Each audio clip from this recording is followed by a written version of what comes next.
दोस्तों, जब भारत के अंदर अंग्रेजों का रूल था तो कई जगहों पर इनके हेडक्वार्टर्स बने हुए थे। उनमें से कुछ जगहों पर इस तरह की चीजें लिखी होती थी कि Indians and dogs are not allowed here. लेकिन अंग्रेजों का ये घमंड तो तभी टूट गया जब ऋषि सुनाक वहां के प्राइम मिनिस्टर बनते हैं और वो अपने कुत्ते के साथ प्राइम मिनिस्टर ऑफिस भी जाते हैं और प्राइम मिनिस्टर के आवास में भी रहते हैं। लेकिन इसी तरह की गतिविधियां बताया ये जा रहा है कि इस समय बांग्लादेश के अंदर भी की जा रही है और बांग्लादेश में भी इस तरह के स्लोगन अब सुनने के लिए मिले हैं। इसके साथ साथ दोस्तों, जो हिंदुओं के प्रति बांग्लादेश के अंदर हिंसा हो रही है, जो उनके खिलाफ प्रताड़नाएं की जा रही है, इसे राजनीतिक रंग दिया जा रहा है। बताया जा रहा है कि ये तो राजनीतिक हिंसा है, ये पर्टिकुलर किसी कम्युनिटी के लिए नहीं की जा रही है। तो वहीं पर इस तरह की डिमांड्स की जा रही है कि भारत द्वारा बांग्लादेश से माफी मांगनी चाहिए, क्योंकि कुछ ही समय पहले हम लोगों ने खबर सुनी थी और हम लोगों ने डिस्कशन भी किया था कि भारत के अंदर त्रिपुरा में गोमती नदी पर जो डैम बना हुआ है उसके कुछ गेट वगैरह खोल दिए गए थे, जिस वजह से बताया ये जा रहा था कि बाढ़ आ गई बांग्लादेश के अंदर। 30 लाख लोगों को अपने घर बार छोड़ना पड़ा, कई लोग मारे जाते हैं। लेकिन इसके अतिरिक्त बताया ये जा रहा है कि भारत द्वारा एक और डैम को खोल दिया गया है, जिसके तहत बताया जा रहा है कि 109 दरवाजे खोले गए हैं डैम के, और इसकी वजह से बांग्लादेश के अंदर फिर से भीषण बाढ़ आ गई है। और इन सब की वजह से बांग्लादेशियों को काफी ज्यादा परेशानियों का सामना करना पड़ रहा है, और इसका जिम्मेदार चूंकि भारत है तो भारत बांग्लादेशियों से सॉरी कहे। तो ये सारी चीजें किस तरह की हो रही है, क्यों हो रही है, चलिए इसके ऊपर डिस्कशन करते हैं। किस तरह से एंटी इंडिया नैरेटिव को वहां पर रन करवाया जा रहा है, आगे आप इस वीडियो में जानने वाले हैं। वीडियो को कहीं से भी स्किप मत कीजिएगा, मैं आपको सारी चीजें डिटेल में बताने जा रहा हूं। बस आप अपने खुद के इस चैनल को सब्सक्राइब जरूर कर दीजिएगा। तो दोस्तों, CNN के बारे में आप जानते होंगे, ये हमेशा ही भारत के बारे में अनाप शनाप बातें लिखता है और भारत के खिलाफ प्रोपोगंडा करने का कोई भी मौका ये नहीं छोड़ता। अब इन्हीं की तरफ से दरअसल आर्टिकल लिखा गया है और बताया गया है कि भैया भारत ने तो अपने डैम के 109 दरवाजे खोल दिए हैं, जिसकी वजह से बांग्लादेश के अंदर भीषण बाढ़ फिर से आ गई है, लोग परेशान हैं और भारत द्वारा अब सॉरी बोलना चाहिए। ग्राउंड रिपोर्टिंग भी करके बताई, लेकिन इसके पीछे की वास्तविकता क्या है? क्या एक्चुअली भारत द्वारा 109 गेट बांध के खोले गए हैं? तो जी हाँ, कुछ हद तक इसमें वास्तविकता है, लेकिन वो तो बिल्कुल नहीं है जो कि CNN द्वारा प्रचारित की जा रही है। दरअसल यहाँ पर उन्होंने डैम शब्द का इस्तेमाल किया है, लेकिन जिसके दरवाजे खोले गए हैं 109, वो डैम नहीं है बल्कि बैराज है। और बैराज शब्द सुनने के बाद आप भी अपना सिर खुजा रहे होंगे कि ये कौन सी चीज है। तो चलिए इसी को लेकर डिस्कशन कर लेते हैं। तो दोस्तों देखिए, डैम के बारे में तो आप सारी कुछ चीजें जानते हैं। डैम एक अलग कॉन्सेप्ट है, लेकिन बैराज की बात की जाए तो बैराज भी कुछ हद तक डैम की तरह ही होता है, इसमें भी गेट वगैरह होते हैं, लेकिन इसको अलग कॉन्सेप्ट के लिए तैयार किया जाता है। बैराज पर्टिकुलर किसी नदी का जल स्तर कांस्टेंट रखने के लिए बनाया गया एक इंफ्रास्ट्रक्चर होता है। अब भारत के बंगाल के अंदर गंगा नदी पर यह बैराज बना हुआ है, जिसे फरक्का बांध भी कहा जाता है। ये बांग्लादेश की सीमा से केवल 10-12 किलोमीटर की दूरी पर स्थित है। ये 1950 से 1960 के दशक के आसपास बनकर तैयार हुआ था। अब इसका उद्देश्य दरअसल ये है कि किसी भी मौसम में, किसी भी परिस्थिति में इस नदी का पानी कांस्टेंट लेवल पर रहे।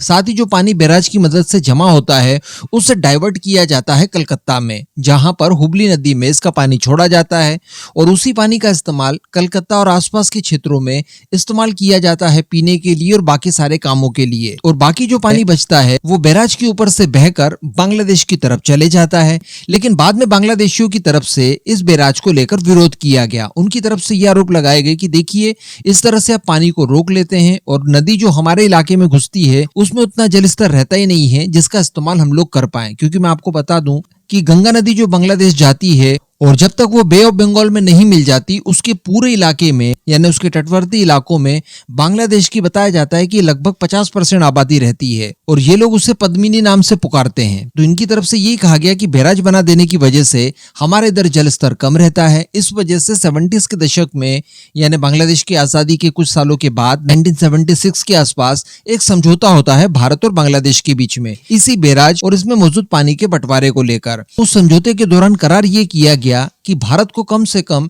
40,000 क्यूसेक लीटर पानी तो चाहिए ही चाहिए, क्योंकि हमारी आबादी ज्यादा है और चूंकि नदी भी हमारे यहाँ से निकलती है, इस वजह से इतना पानी हम लोग रखेंगे। अब इसके बाद सहमति बन जाती है, लेकिन परिस्थितियां विषम भी आती है। जब गर्मी आती है तो 40,000 क्यूसेक लीटर पानी हमें मिल पाए ये संभव नहीं है, क्योंकि कई बार जल स्तर और कम हो जाता है।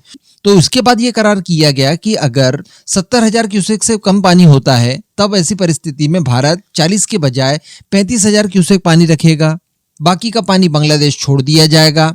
और अगर ये जल स्तर 75,000 क्यूसेक लीटर पानी तक पहुंचता है तो ऐसी परिस्थिति में 35,000 क्यूसेक लीटर पानी भारत रखेगा और बाकी का बचा हुआ 35 बांग्लादेश के लिए छोड़ देगा।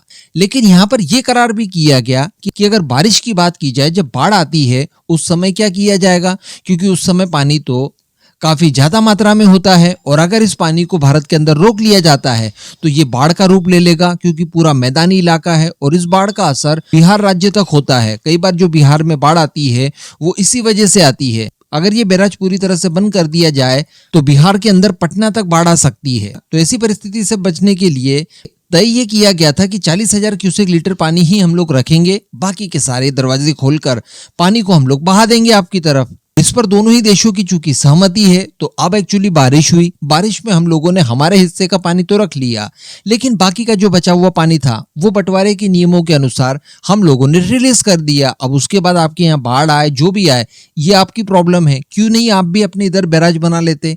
1960 में अगर हम लोग बना सकते हैं तो आज तो आपके पास काफी समय था, आप भी अपने इधर बैराज बना लेते तो गर्मियों में आपको दिक्कत भी नहीं जाती और इस तरह से बाढ़ आने का खतरा भी आपके यहाँ कम हो सकता था। तो अब इसी को लेकर CNN के द्वारा काफी ज्यादा भ्रामक रिपोर्टिंग की जा रही है। बांग्लादेश के अंदर ग्राउंड पर वो लोग जा रहे हैं, भारत के बारे में अनाप शनाप बातें कर रहे हैं, एंटी इंडिया नैरेटिव को बांग्लादेश के अंदर बहुत उफान पर लाने की कोशिश कर रहे हैं।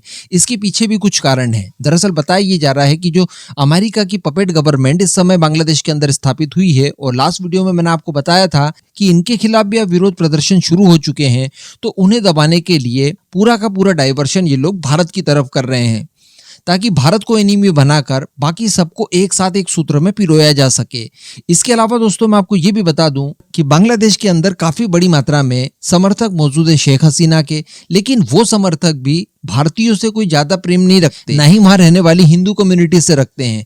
तो इस समय चूंकि शेख हसीना को भारत ने शरण दी है, काफी हिंदूज उनको लेकर आवाजें उठा रहे हैं, तो इन सब चीजों से जो शेख हसीना की फैंस फॉलोइंग थी, जो उनका समर्थक दल था, वो भी कहीं ना कहीं अब टूटने लगा है। तो उन्हें साधने के लिए भी और ज्यादा तोड़ने के लिए भी वो भारत के खिलाफ एक नैरेटिव चलाने की कोशिश कर रहे हैं, और इसी का परिणाम ये सारी चीजें हम लोग देख और सुन पा रहे हैं। यहीं पर अब ऐसा नैरेटिव भी चलाया जा रहा है कि Indians and dogs are not allowed here. बताया जाता है कि बांग्लादेश के कुछ लोकल छात्र इस तरह के स्लोगन वगैरह को सोशल मीडिया के माध्यम से काफी ज्यादा स्प्रेड कर रहे हैं, और इसके लिए एक बांग्लादेशी छात्र का नाम भी बताया जा रहा है, सदात हुसैन अल्फी। इसके अलावा मैशा महाजिन, और बड़ी बात यह कि ये जो बांग्लादेशी छात्र है असादत हुसैन अल्फी, ये एक्चुअली भारत में ही पढ़ा है और कुछ ही समय पहले असम के गुवाहाटी में नीट की पढ़ाई पूरी करके ये अपने देश लौटा है, और वहां जाकर इसने इस तरह के आपत्तिजनक पोस्ट करने शुरू कर दिए।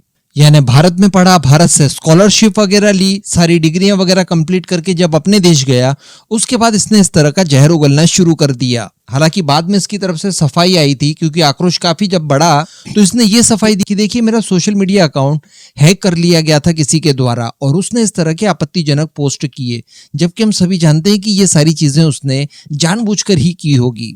तो स्थिति कहने का मतलब काफी ज्यादा गंभीर है। इनके साथ अपनीपन की भावना रखकर किसी तरह का कोई लाभ हमें नहीं हो सकता, सीधी सी बात है। बाकी इन सब पूरे मुद्दों पर आपका क्या मानना है नीचे कमेंट करके जरूर बताइएगा।